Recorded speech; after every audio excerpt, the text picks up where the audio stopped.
네, 이 시간에는 우리 흰열교회 담임하시는 정민교 목사님 나오셔서 세상을 이기는 믿음이라는 제목으로 말씀 전해 주시겠습니다. 말씀에 큰 은혜 받을 줄 믿습니다. 우리 목사님 나오실 때 큰 박수로 환영하겠습니다.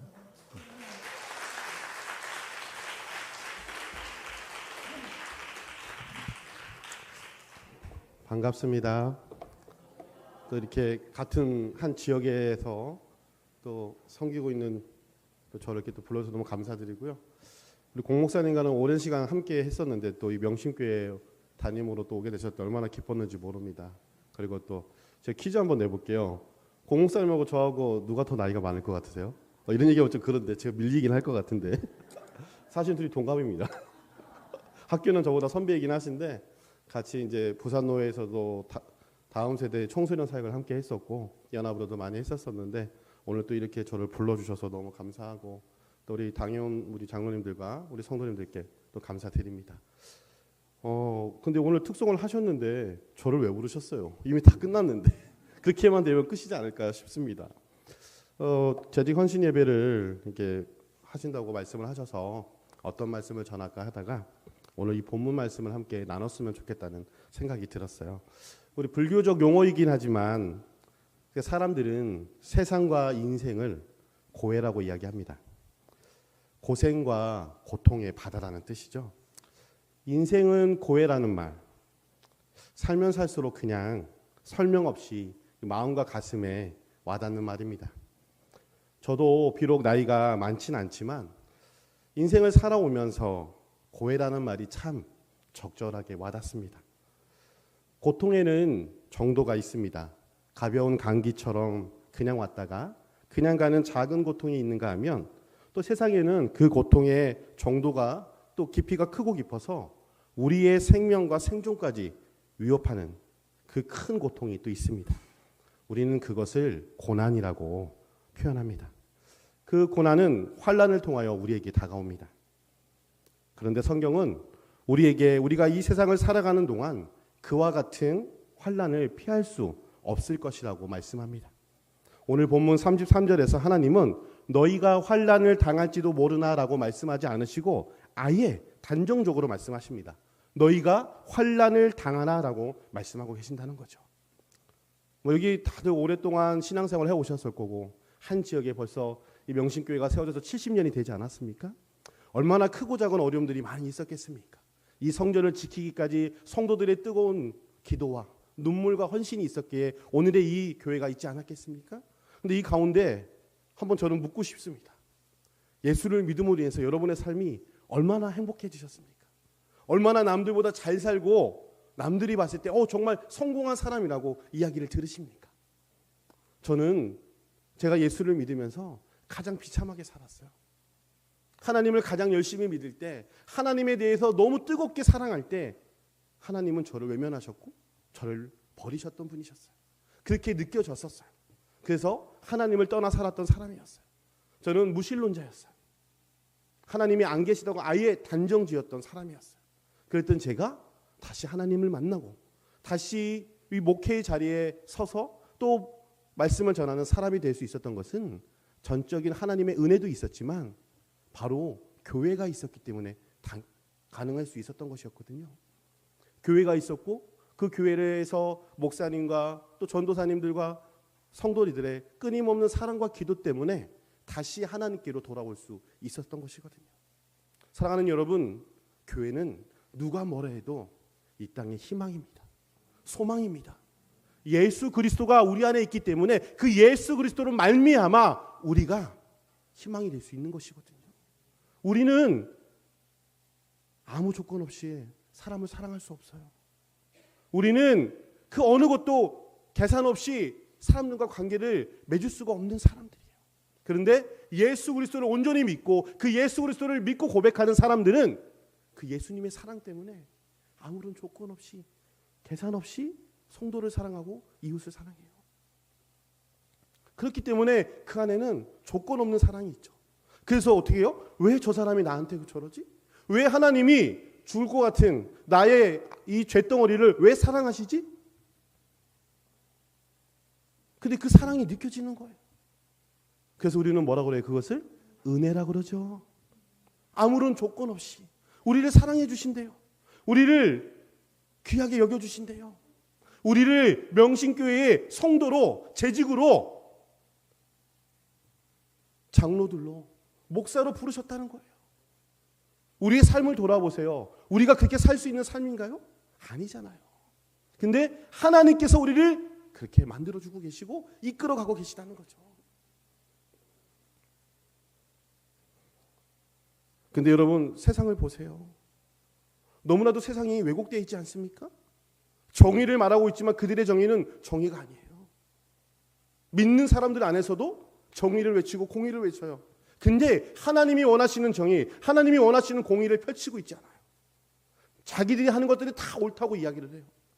근데 거기를 보면 하나님의 정의는 없고 오로지 내 의가 나타난 경우가 대부분이라는 거예요.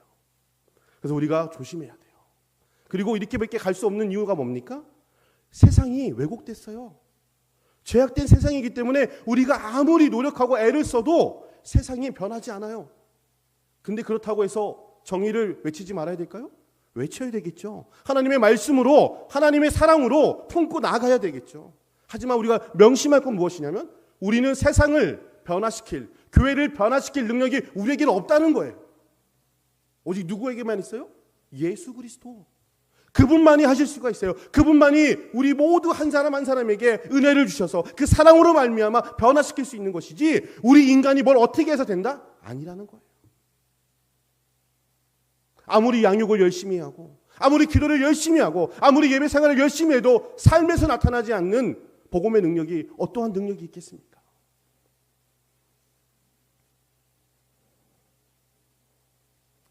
저는 그래서 우리 명식교회 성도님들께서 그리스도의 사랑 안에서 그 은혜 가운데서 충분히 누리시고 그 누린 것을 나눌 수 있는 여러분들이 되셨으면 좋겠어요. 그런 재직들이 되셨으면 좋겠어요. 보이지 않는 하나님을 신실하게 믿는 사람들이 눈에 보이는 사람들에게 함부로 할 수 있겠습니까? 없잖아요. 하나님을 온전히 믿는 사람들은요, 치우치지 않아요. 정도를 걸어요. 내가 교회에서 기도를 1시간을 했으면 1시간을 나가서 기도한 대로 살아가는 사람이 진짜 그리스도인 아니겠습니까? 예배는 열심히 드리지만, 기도는 열심히 하지만 삶에서는 예수를 믿든 안 믿든 별반 차이가 없는 사람들이 너무 많아요. 그래서 전도를 하려고 해도 되지가 않죠. 쉽지 않죠. 특히 목사는 더 그런 것 같아요. 목사들의 삶이 더 반듯해야 되는데 그러지 못하기 때문에 오히려 더 복음에 걸림돌이 되는 경우가 많아요. 근데 그건 왜 그럴까요? 우리가 너무 이 직책에 너무 많이 의식화되어 있어요. 내가 집사라면, 내가 권사인데, 내가 장로인데, 내가 목사라면 이렇게 해야 되지 않을까?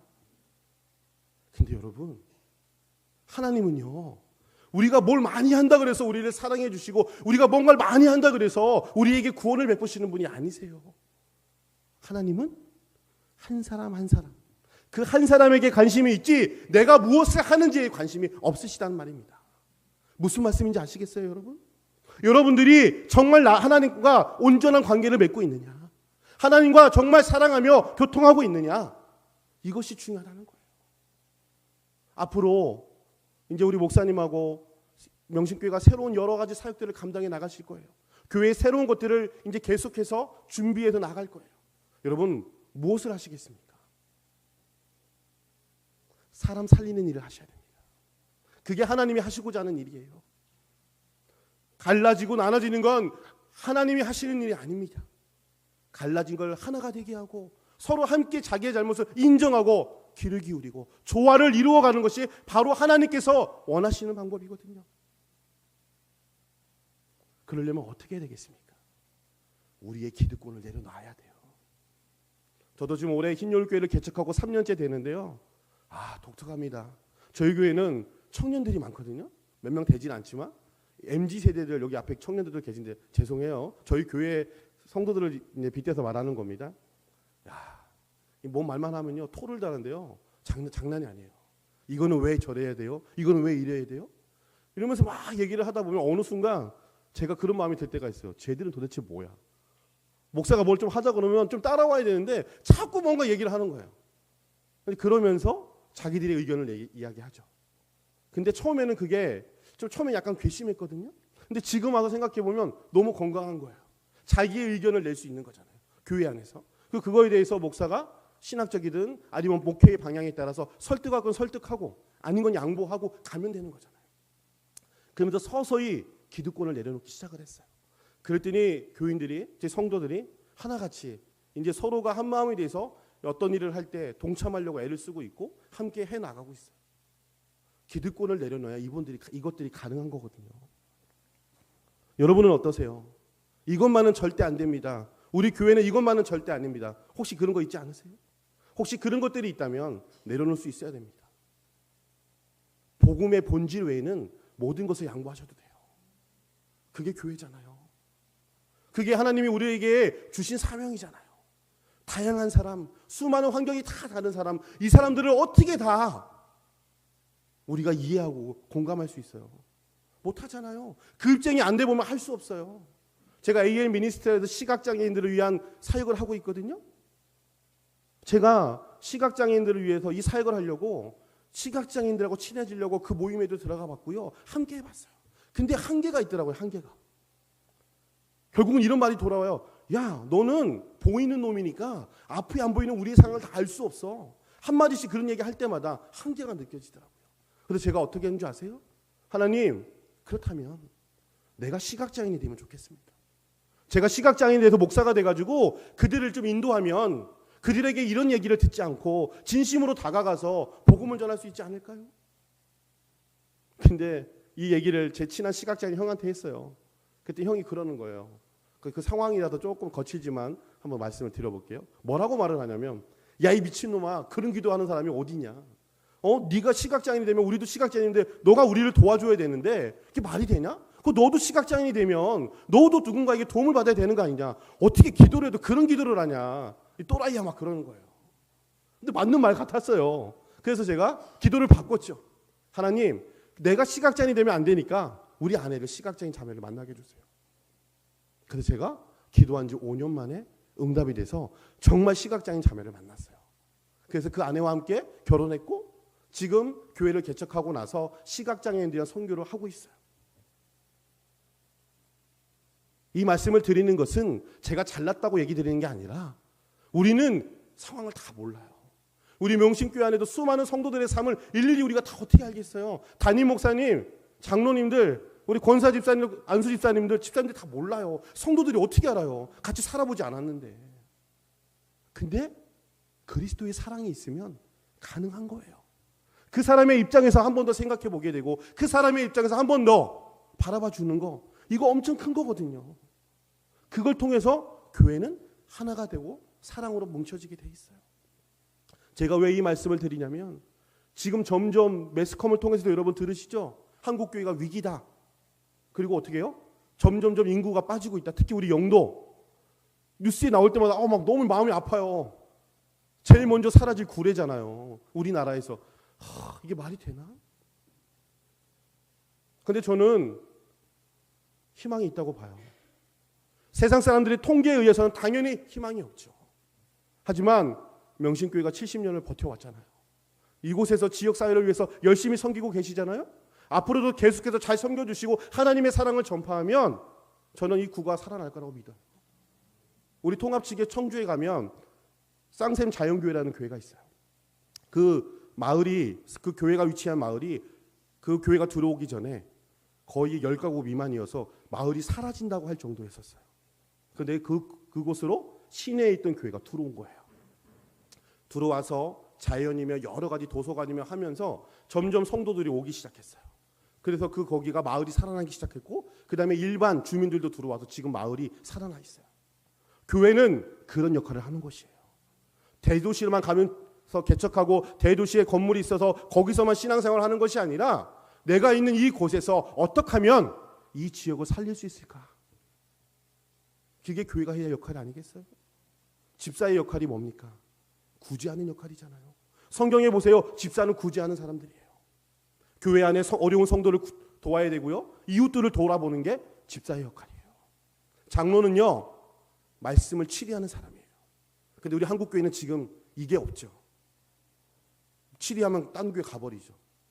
안 그렇습니까? 이 교회밖에 없나 하면서. 아니에요. 요즘 희한한 현상이 일어나고 있어요. 신방을 안 받으려고 그래요, 성도들이. 신자가 어떻게 하나님의 말씀인 이 방문의 말씀의 방문을 거절하냐고요. 신방에 대한 문화가 잘못되었기 때문이에요. 예배드리고 그냥 거기서 뭘 하는 게 아니라 이 사람이 일주일 내내 말씀을 들었으면 그 말씀을 가지고 어떻게 살아가고 있는가, 무엇이 어렵나, 직장에서는 힘들지 않은가. 우리가 매주 성찬을 안 하지만 교육교회는 매주 성찬을 하거든요. 성찬 받을 준비는 되어 있는지, 이 가정이 어렵지는 않은지 뒤돌아보고 두루 살펴서 교회가 그들을 계속해서 케어하는 게 신방이거든요. 가서 예배드리는 게 아니라, 봄철, 가을철 대신방이 아니라. 근데 우리나라는 이 문화가 자리 잡혀 있다 보니까 사람들이 부담스러워서 신방을 안 받아요. 안타까운 현실이죠. 사랑하는 여러분, 교회는 점점 힘을 잃고 있다고 얘기들 하고 있어요. 이럴 때 여러분 어떡하실 거예요? 저 위에 보니까 우리 예비 재직들이 앉아 있는데 저 아이들에게 뭘 주시고 싶으십니까? 재산을 줘야 될까요? 아니요. 저도 돈 벌어봤거든요. 한순간에 날아가더라고요. 잠시 잠깐이에요, 돈은요. 오늘 밤에 여러분 이 예배를 마치고 우리 문 밖에 나간다고 생각해 보세요. 어떤 일이 펼쳐지리라 생각하세요? 아무도 모르잖아요. 돈이 있으면 뭐 합니까? 죽을 때 가져가나요? 안 가져가요.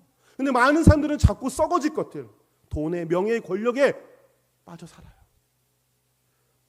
그리고 하나님보다 이것이 더 좋다 그래요. 저는 부모 없이 살아봐서 정말 인생의 밑바닥까지 내려간 사람이었거든요. 돈의 귀함도 알아요. 그리고 돈도 많이 써봤어요.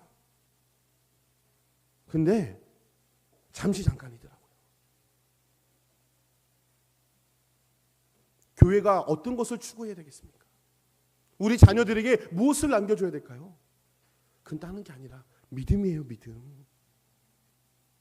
이랬다 저랬다는 세상이 우리를 만족시켜주고 구원시켜주는 게 아니라 영원한 하나님의 말씀이 우리 안에 있을 때, 예수 그리스도가 내 안에 있을 때 그 믿음으로 인하여서 힘들고 어려운 이 땅에서의 삶을 살아가는 거 아니겠어요? 이 믿음을 보여주셔야 돼요. 근데 우리는 자꾸 뭔가 결과물을 내기 위해 자녀들에게 열심히 교육시키잖아요. 내가 하지 못한 거 우리 자녀 때 다 시켜야지. 성공시켜야지. 아니요. 다 성공할 수 없어요. 여러분도 아실 거예요. 상위 1%는 이미 다 정해져 있어요. 거기에 어떻게 들어갑니까? 자녀들에게 우리 명신교회가 앞으로도 70년 이후 또 70년 이후에 계속해서 뭘 전수해야 되겠습니까? 믿음이에요. 믿음. 아닙니까? 주님도 오늘 이 본문을 보면 십자가에 달리기 전 제자들에게 불러놓고 말씀하시는 거예요. 너희들이 지금까지 나를 따라왔고 제자로서 열심히 나에게 와서 함께 사역을 했지만 곧 너희들은 흩어질 것이다. 근데 나는 외롭지 않다라는 거예요. 왜요? 아버지 하나님이 나와 함께 하시기 때문에. 신앙의 길은 외롭습니다. 고독의 길이에요. 어느 누구 하나 내 마음을 다 위로해 줄 수 없어요. 잠시 잠깐은 돼요. 근데 감사한 거는 또 뭐냐면 하나님이 혼자서 이렇게 고민하고 어려워하면 헷갈릴 수 있잖아요. 그래서 교회를 이 땅에 남겨두신 거예요. 세상과 괴리가 되는 이 상황 속에서 내가 신앙을 어떻게 지키고 살아갈 것인가. 믿음의 선배들과 동료들과 함께 예배드리고 구역 모임과 소그룹을 통하여서 이런 고민들을 함께 서로 나눔으로 인하여 저분은 힘들 때 저렇게, 저분은 이렇게 했었구나. 그럼 내가 생각하는 게 맞네? 서로에게 안전장치가 되어주거든요. 하나님은 우리는 볼 수 없잖아요. 만질 수도 없잖아요. 여러분, 하나님 보고 싶으세요? 하나님 보면요 죽습니다. 그래서 안 보여주시는 거예요. 그리고 막상 오늘 이 자리에 나타나서 만약에 하나님이 정민교 목사 내가 하나님이라면 믿으시겠어요? 안 믿어요. 절대 안 믿습니다. 하나님은요 하나님의 방법대로 우리에게 믿음을 주시고 그 믿음 안에서 살아가게 만드셔요. 그리고 마지막 날에 주님과 함께 그날에 하나님이 우리에게 보여주실 거예요. 근데 그것을 어디서 보고 느껴야 되냐? 교회라는 거죠. 저는 이혜인 수녀님의 시를 참 좋아하는데요. 제가 한번 읽어드릴게요. 겨울길을 간다라는 시인데 한번 읽어보겠습니다. 겨울길을 간다. 봄, 여름 데리고 호화롭던 숲. 가을과 함께 서서히 옷을 벗으면 텅 빈 해질녘에 겨울이 오는 소리. 문득 창을 열면 흰 눈 덮인 오솔길. 어둠은 더욱 깊고 아는 이 하나 없다. 별 없는 겨울숲을 혼자서 가니 먼 길에 목마른 가난의 행복. 고운 별 하나 가슴에 묻고 겨울 숲길을 간다. 이혜인 수녀님은요, 자신의 인간적인 삶을 정직하게 겨울 숲길을 가는 것으로 비유하였습니다. 가난으로 설명하였습니다. 보통 사람들은 그 겨울 숲길을 홀로 가는 이 수녀님의 삶을 불행하다고 생각할 것입니다. 하지만 놀랍게도 그는 행복하다고 고백하고 있어요. 그 가난함 속에서도 행복이 있다고 당당하게 주장하고 있습니다. 그 이유는 무엇일까요? 수녀님의 삶이 바뀌었기 때문에 그랬을까요? 아니에요, 여러분. 봄이 다시 찾아와서가 아니었어요. 봄, 여름, 가을, 겨울 늘 가슴에 품고 있는 고운 별 때문이었습니다. 바로 그 고운 별이 누구일까요? 예수님이에요. 예수님. 우리에게 있는 고난, 아픔, 슬픔, 말할 수 없는 그 모든 것들, 심지어는 믿음을 잃어버리게 할 만큼의 고통이 왔을 때도 그 고통이 힘들고 어렵지만 외롭지 않다라는 거예요. 주님이 나와 함께 하시니까. 그래서 믿음이 중요한 겁니다. 저는 사랑하는 사람들에게 꼭 해주고 싶은 말이 있어요.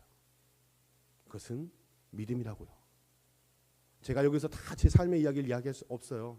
여러분 저 이미 알고 계시죠? 제가 11월 9일 날 단일기도 나가거든요. 그때 제 간증 한번 들어보십시오. 거기서도 다 이야기 못하는 것들이 있어요. 근데 그런 부분은 나중에 또 혹시가 기회 되면 얘기를 하겠지만, 제가 이 말씀을 드리는 거는 저는 자살 시도를 3번 했거든요.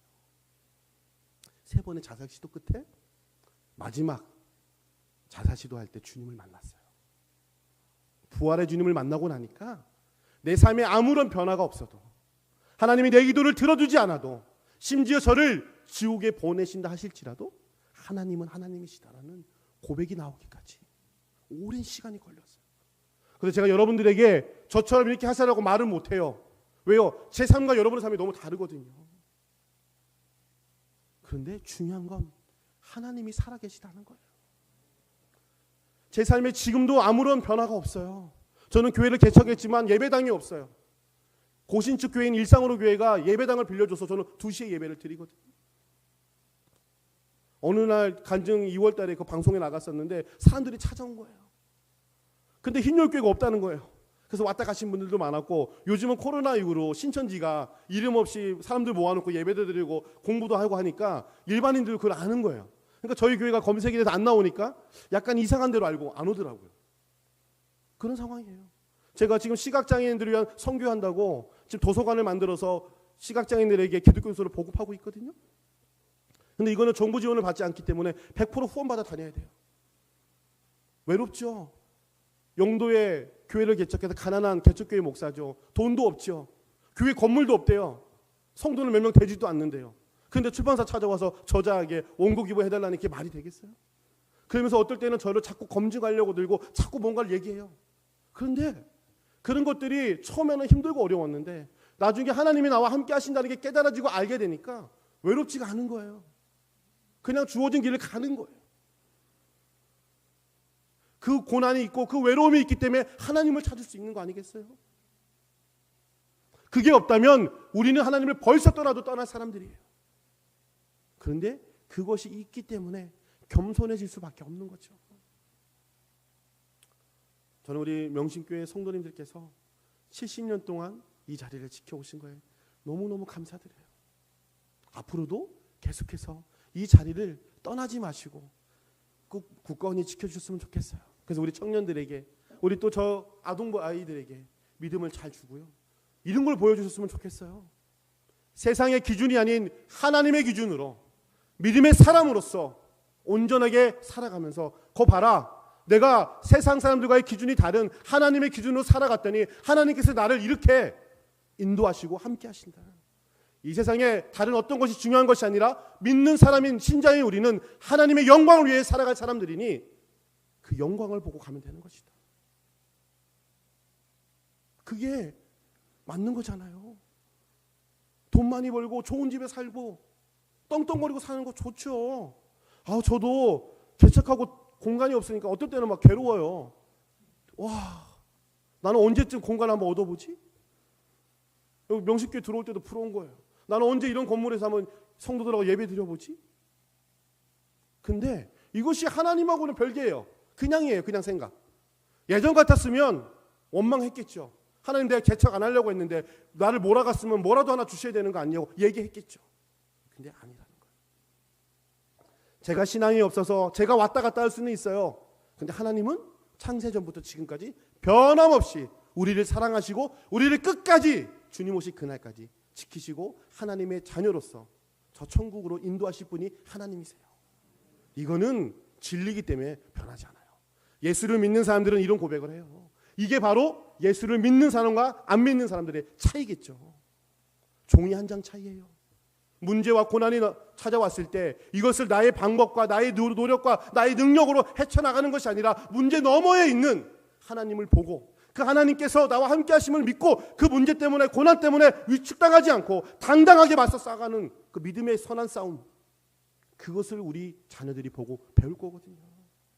그리고 그 싸움을 아마 우리 목사님과 장로님들, 우리 재직들 모든 성도들이 지금 하고 있는 거예요.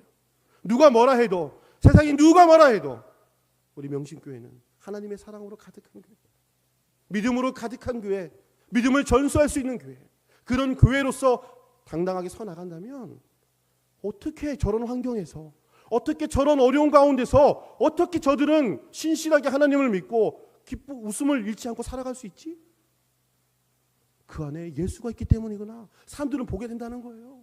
여러분도 전도해 보셔서 아시잖아요. 전도 받을 때 그 전도 당하는 사람이요, 얼마나 귀신같이 아는 줄 아십니까? 이 사람은 가짜인지 진짜인지, 이 사람은 제대로 예수를 믿는지 안 믿는지 다 알아요. 제가 한 달에 한 번씩 고신대 커피 트럭 가거든요. 선착순 200명 아이들에게 커피 나눠주는데요, 얘네들이 귀신같이 알아요. 교회 오라고 전도하는 건지 정말 자기들을 위해서 전도하는 건지 대하는 게 달라요. 자꾸 우리가 교회에 데려오려고 전도하다 보니까 사람들이 싫어하는 거죠. 조건 없이 한번 나눠줘 보세요. 오게 돼 있어요.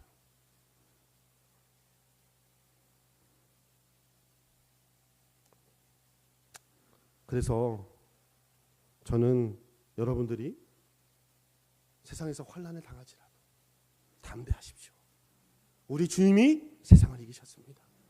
그리고 우리에게 그것을 주셨어요. 바로 그게 믿음이라는 거예요.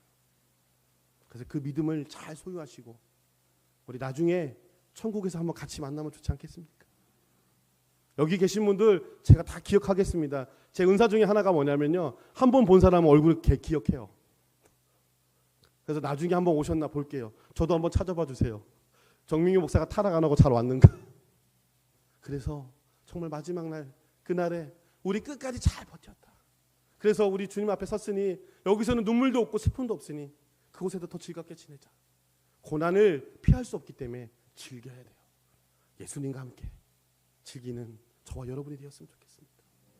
정말 감사하고 앞으로도 교회를 든든히 잘 세워주시는 재직 여러분들, 성도 여러분들이 되시길 바랍니다. 기도하시겠습니다. 하나님 아버지 감사합니다. 오늘 이렇게 명신교회에 와서 재직 헌신 예배에 함께 말씀을 나눌 수 있는 은혜를 주셔서 감사합니다. 우리가 사랑하는 성도님들, 힘들고 어려운 세상 풍파 속에서도 믿음을 지켜나가며 교회를 든든히 세워나가기 위하여 눈물로 기도하고 헌신하며 물질을 드리며 하나님의 나라를 위해서 교회를 더 든든히 세워가고자 애를 쓰고 수고하는 가운데 있습니다. 하나님, 우리 성도님들의 아픔 아시죠? 무엇 때문에 힘들어하고 있고 무엇 때문에 눈물 흘리고 있는지 아시죠? 주님, 어루만져 주십시오. 주님 외에는 위로할 사람이 아무도 없습니다. 그러기에 주님 만져주시고 회복시켜 주시고 믿음을 주셔서 그 믿음으로 세상과 담대히 싸워 나갈 수 있도록 주여 붙잡아 주시옵소서. 70년 동안 명신교회를 세워주시고 이끌어주신 하나님, 앞으로의 70년도, 그 다음에 70년도 함께해 주셔서 더욱더 복음으로 하나가 되어 이 땅을 변화시키고 또 이 부산을 변화시키고 아시아와 열방을 변화시키는 주님의 아름다운 몸된 교회가 될 수 있도록 은혜 베풀어 주시옵소서. 우리 공강도 목사님을 비롯하여서 우리 장로님들, 우리 재직들, 모든 성도들이 한마음 한뜻으로 사람 살리는 일에 최선을 다하고 거기에 필요한 모든 것들이 다 채워져 내가 하는 것이 아니라 하나님께서 하신다는 것을 눈으로 보고 고백하며 나가는 귀한 우리 명심교회가 될 수 있도록 자녀들에게 그 믿음의 유산을 계속해서 잘 물려줌으로 인하여 세상의 기준이 아닌 하나님의 기준으로 믿음의 자녀로 온전하게 서나갈 수 있도록, 그래 이 교회가 계속해서 명맥을 유지해 나가고 주님 오실 그날까지 잘 지켜져 나갈 수 있도록 하나님 은혜 베풀어 주시옵소서. 예수님의 이름으로 기도합니다.